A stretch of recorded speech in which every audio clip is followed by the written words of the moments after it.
यम लोक में यम नाम की एक राजा राज करते थे। उन्हें धर्मराज भी कहते हैं। वो हमेशा काले कपड़े पहनते हैं और काले भैंस की सवारी किया करते हैं। उनके बहुत से दूत हैं जिनकी सहायता से वो शासन का सारा प्रबंध किया करते हैं। प्रजा बहुत सुखी थी। ना किसी को कभी भूख सताती है ना प्यास। इसलिए लोक में पृथ्वी पर रहने वाले मनुष्य अपनी आहू के दिन पूरे करके हंसी खुशी परलोक में रहने के लिए चले जाया करते थे। फिर भी बहुत से मनुष्य ऐसे थे जो परलोक जाने की इच्छा नहीं करते हैं। यम ने एक बार अपने दूत को आज्ञा दी कि पृथ्वी पर रहने वाले मनुष्य की आहू का हिसाब रखा जाए और जो मनुष्य अपनी आहू के दिन पूरे कर लेने के बाद वो भी परलोक में ना आना चाहे उसे पकड़ कर यहाँ लाया जाए। यमदूत पृथ्वी पर आकर घूमने लगे और मनुष्यों को पकड़ पकड़ कर परलोक में जाने लगे। एक बार यमदूत आया और 13-14 बरस के एक लड़के को पकड़कर ले जाने लगे। लड़का जाना नहीं चाहता था। उसने अपने दोनों हाथों से कस कर एक खंभे को पकड़ लिया और यमदूत से कह दिया, मैं परलोक नहीं जाऊंगा। दूत लौट आया और जाकर यम को सारी बात बता दिया। यह सुनते ही वो क्रोध में भर कर लाल पीले हो गया। वो उसी समय काले कपड़े पहने और काले भैंस पर सवार होकर उस लड़के के घर आ गया और लड़के की बाह पकड़ कर खींचने लगा। खींचा तानी में खम्भा उखड़ कर दूर जा गिरा। शोर सुनकर बहुत से लोग वहाँ इकट्ठा हो गया। उनमें कैलाश पर्वत पर रहने वाले शिव भी थे। शिव ने यम से कहा, इस छोटे से लड़के को पकड़कर खींचते हुए तुम्हें शर्म नहीं आती है? छोड़ दो इसे और पृथ्वी पर फिर कभी मत आना। यम अपना सा मुँह लेकर वापस लौट गया और उन्होंने अपने दूतों को भी पृथ्वी पर भेजना बंद कर दिया। उन्होंने ज्ञान दी कि कोई मनुष्य परलोक में आना भी चाहे तो उसे किसी रास्ते से ना आने दिया जाए। अब मनुष्यों का परलोक में जाना बंद हो गया। जो मनुष्य जन्म लेता वो फिर पृथ्वी पर ही रहता था। उसके बच्चे और बच्चों के बच्चों भी वही रहते थे। इस प्रकार कुछ ही दिनों में पृथ्वी पर रहने वाले बच्चे, जवान, स्त्री, पुरुष की संख्याएँ इतनी अधिक बढ़ गई कि उनके रहने के लिए जगह की कमी होने लगी। खाने पीने की वस्तुओं की भी इतनी कमी हो गई कि लोग भूखे मरने लगे। दुखी होकर लोगों ने शिव जी के पास जाकर विनती की कि वो उनके लिए परलोक जाने के रास्ते खुलवा दे। शिव ने यम से कहा, तुम पहले की तरह अपने दूतों को पृथ्वी पर भेजते रहो। तब से यमदूत पृथ्वी पर बार बार आते रहते हैं और जिस मनुष्य की आहू के दिन पूरे हो जाते हैं उसे अपने साथ परलोक ले जाते हैं। तो यही है यम लोग की कहानी। नानी की कहानी। एक दिन तेज हवा चल रही थी, तभी आकाश में बादल घेर आया। हवा बादलों को तितर बितर कर देना चाहती थी और बादल घिर घिर कर बरसाना चाहते थे। इस प्रकार दोनों में कुछ देर तक लड़ाई होती रही। फिर आकाश साफ हो गया। नानी ने तभी बच्चों को यह कहानी सुनाई। यह कहानी उन दिनों की है जब पृथ्वी पर जाड़ा, गर्मी, बरसात और बसंत चारों मौसम अलग अलग नहीं होते हैं। दिन रात जब देखो तब वर्षा होती रहती है। अक्सर बहुत बहुत दिनों तक सूर्यदेव दिखाई नहीं देता था।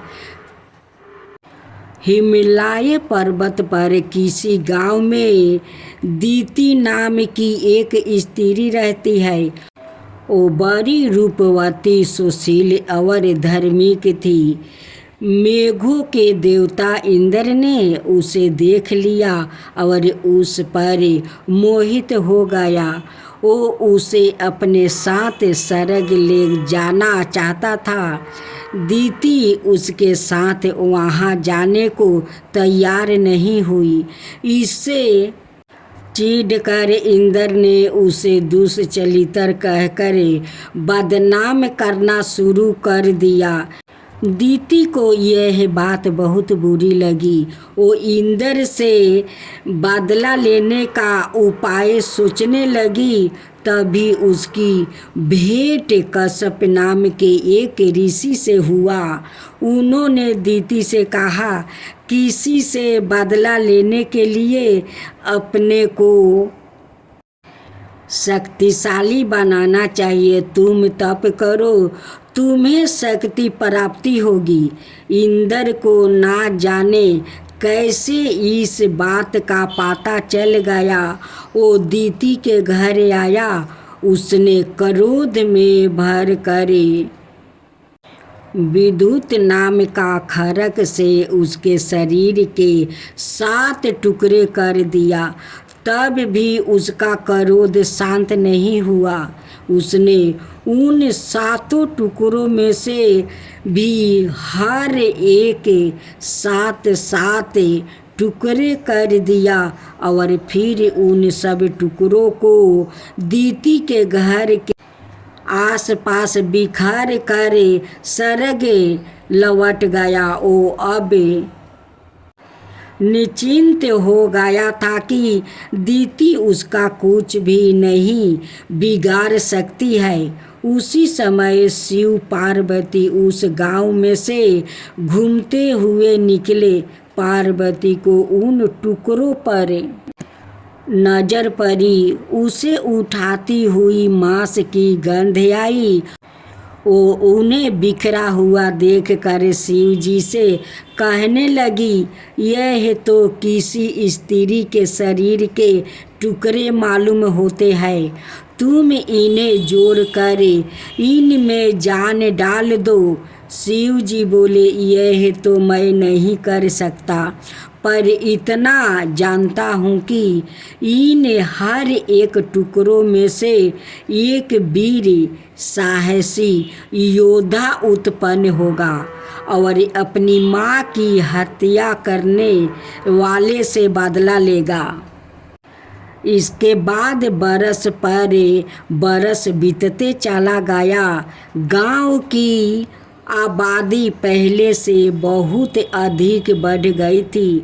लोग यह भी भूल गया था कि दीति नाम की कोई स्त्री कभी इस गांव में रहा करती थी।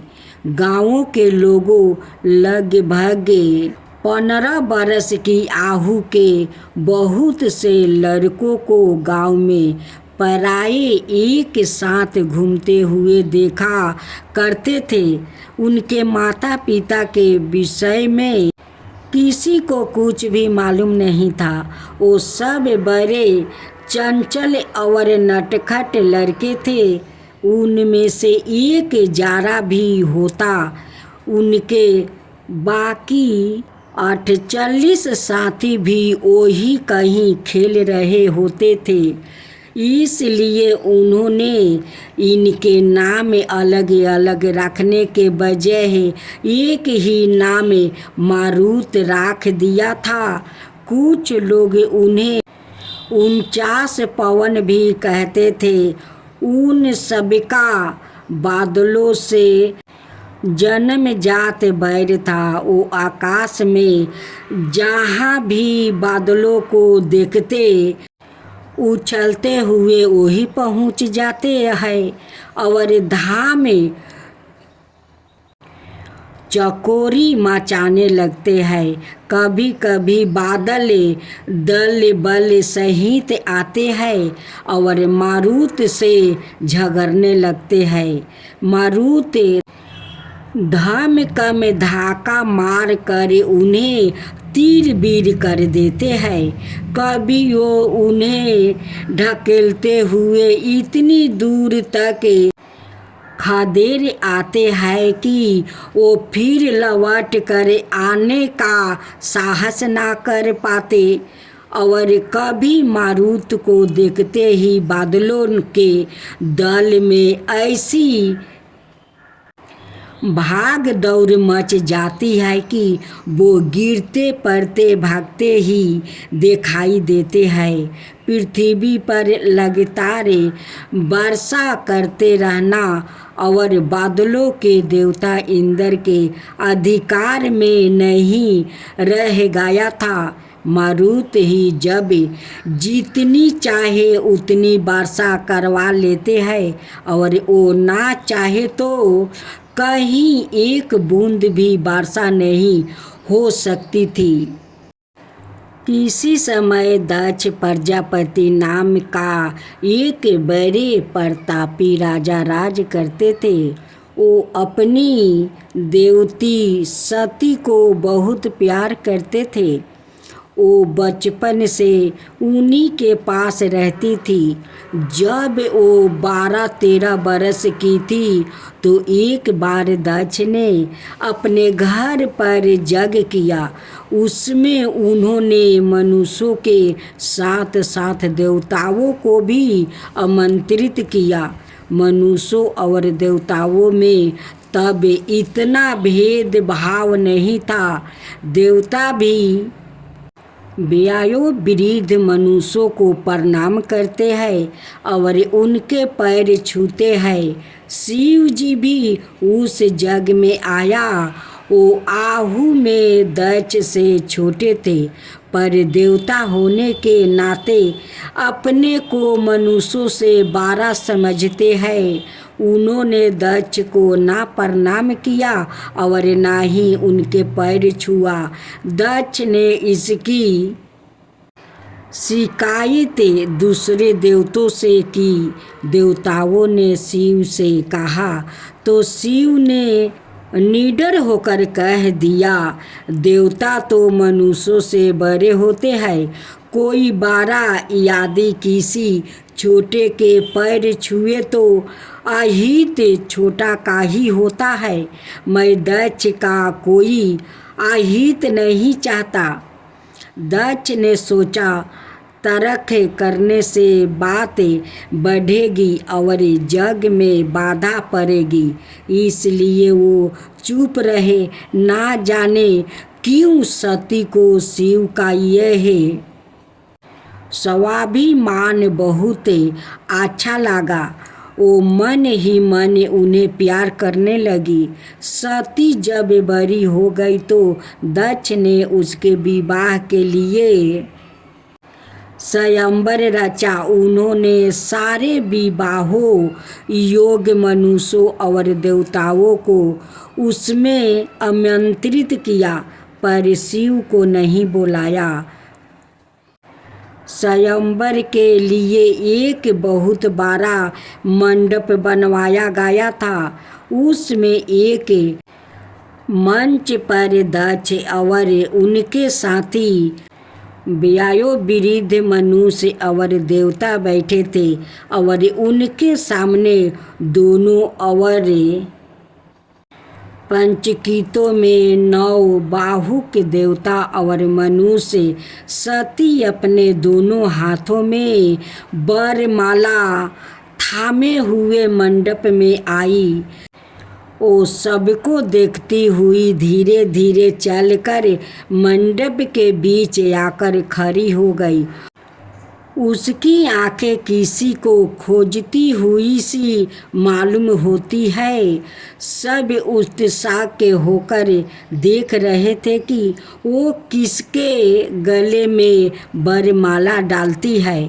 तभी एकाएक उसने अपने हाथों से वरमाला ऊपर उछालते हुए कहा, यदि मैं सती हूँ तो हे शिव, तुम यहाँ वरमाला लो। इसके मुख से यह सुनते ही मंडप में सन्नाटा छा गया। देवता और मनुष्य उठ उठ कर वापस चल गया।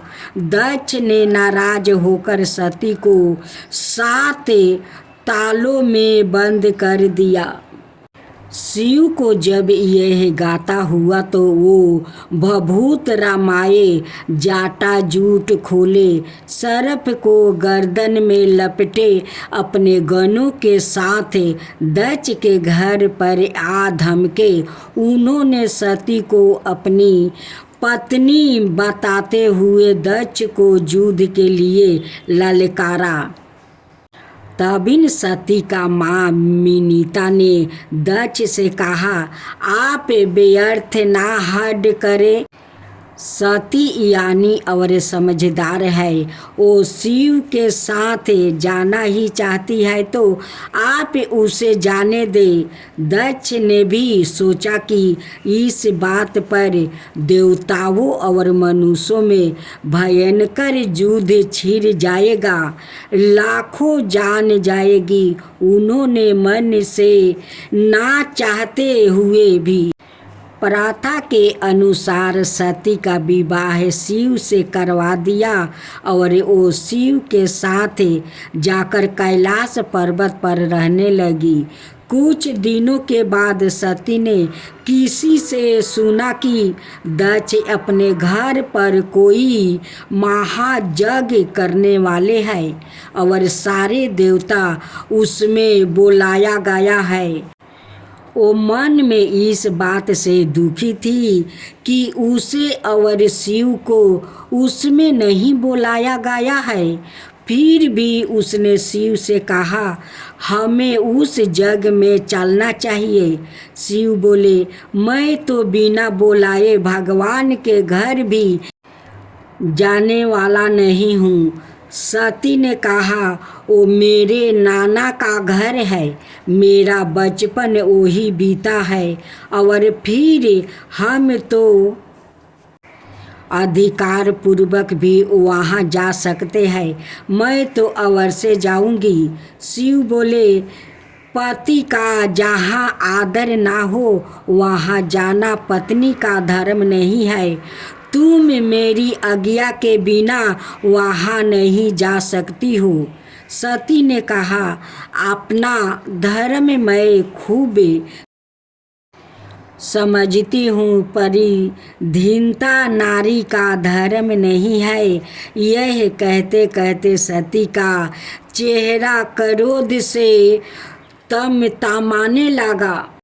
आँखों से चिंगारियाँ निकलने लगी, भुजाएं फरकने लगी। उस समय वो सती नहीं, दुर्गा चांडी लग रही थी।